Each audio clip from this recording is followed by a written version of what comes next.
Շնորհակալ եմ, մեծարգո վարչապետ, հարգելի կառավարության անդամներ, հարցս ուղղում եմ առողջապահության նախարար Տիկին Ավանեսյանին։ Տիկին Ավանեսյան, նախ հարցի սկզբում ուզում եմ մեր քաղաքացիներից ստացված շնորհակալական խոսքերը փոխանցել ձեր գերատեսչությանը, կառավարությանը, առողջապահության համընդհանուր ապահովագրության հետ կապված շատ ու շատ քաղաքացիներ իրականում իրենց գոհունակությունն են հայտնում մեզ ամենօրյա շփումների արդյունքում, բայց այնուամենայնիվ մեկ հարց, որը եւս քաղաքացիների կողմից է բարձրացվել։ Տիկին Ավանեսյան, քաղաքացին համընդհանուր ապահովագրության շահառու է, ունի ուղեգիր եւ արմետ համակարգով նայում է, թե կոնկրետ որ բուժ հաստատությունում կարող է ստանալ իրեն ցուցված բուժծառայությունը, գնում է տվյալ բուժ հաստատություններից մեկը, որտեղ իրեն տեղեկացնում են, որ այս պահին չեն կարող սպասարկել, քանի որ չունեն համապատասխան կոդեր։ Քաղաքացին խնդրում է պարզաբանեք ինչ կոդերի մասին է խոսքը եւ եթե կա նման դեպքեր, ինչու է արմետ համակարգում ցույց տալիս, որ կարող է գնալ եւ ստանալ իրեն ցուցված բուժծառայությունը։ Շնորհակալ եմ։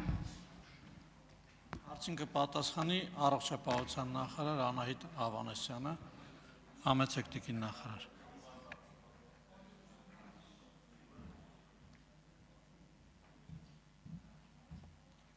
Շնորհակալ եմ հարցի համար, Տիկին Պալյան, եւ իսկապես ժողովրդի գոհունակությունը եւ ընդհանուր առմամբ բարեփոխման ընթացքը իհարկե մեզ շատ ոգևորում է։ Ինչ վերաբերում է կոնկրետ դեպքերում, Տիկին Պալյան, ես ասացի, որ բժշկական կազմակերպությունը բոլոր ծառայությունների, առանձին ծառայությունների համար պետք է ունենան կնքված պայմանագրեր։ Մենք մի էտապով պետական պատվերի շրջանակներում ծառայություններ մատուցողներին մի ամբողջական շրջափուլով ներառեցինք ապահովագրության սպասարկման շրջանակ, որովհետև նրանք երկար տարիներ այս ծառայությունները տրամադրել են եւ ըստ էության մենք որակական եւ ընդհանուր սարքավորումների մասնագիտական հագեցվածության մասին մենք ունեինք պատկերացում։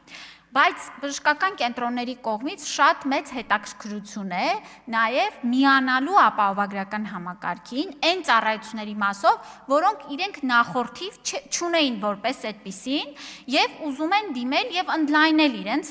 շրջանակը։ Օրինակ բերեմ, նախկինում շատ դիագնոստիկ կենտրոններ, լաբորատոր հետազոտություններ պետպատերով չէին իրականացնում, այդ մասով չունեին պայմանագրեր, բայց ապահովագրության հիմա շրջանակներում ուզում են ներառվել համակարգի մեջ։ Այո, հայտերի թիվը շատ մեծ է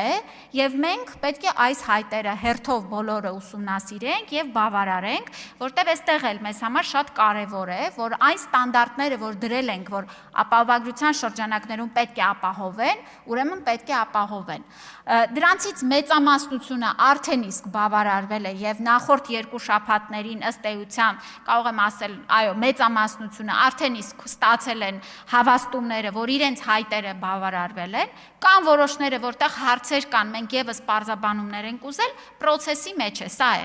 Բայց ըստ էության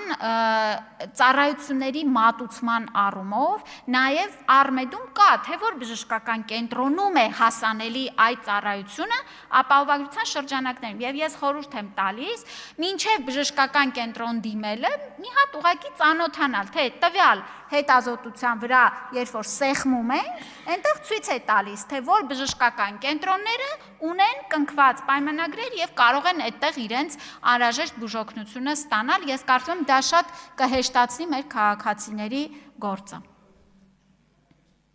Արձագանք։ Շնորհակալ եմ Տիկին Ավանեսյան մանրամասն պատասխանելու համար եւ օգտվելով արձագանքի իմ հնարավորությունից կխնդրեմ նշեք, թե ունենք իհարկե թվային տվյալներ, թե մինչ այս պահը մեր սիրելի քաղաքացիներից քանիսն են օգտվել առողջապահության ապահովագրության համակարգից։ Շնորհակալ եմ։ 2 ամսվա տվյալներով մենք 1.200.000-ի արդեն շրջանակներում այց ենք ունեցել, իսկ եթե դիտարկենք քանի անձ է օգտվել մի քանի ծառայությունների ձևաչափով, 400.000-ի մոտ քաղաքացի օգտվել է առողջության ապահովագրության համակարգից։ Անց կա, որ ստացել է եւ հետազոտություններ, եւ դեղորայք, եւ վիրահատություն, եւ սա իսկապես մեծ դիմելիություն է, որը եւ նույնպես ուզում եմ շեշտադրեմ, մենք այս դիմելիության աճն էլ մեր կանխատեսումների շրջանակներում է, մեր համակարգը ըստ էության մարսում է այս դիմելիությունը եւ այո, մենք հաջորդիվ էլ պիտի աշխատենք բարելավելու, ավելի լավացնելու այս համակարգը։ Շնորհակալ եմ։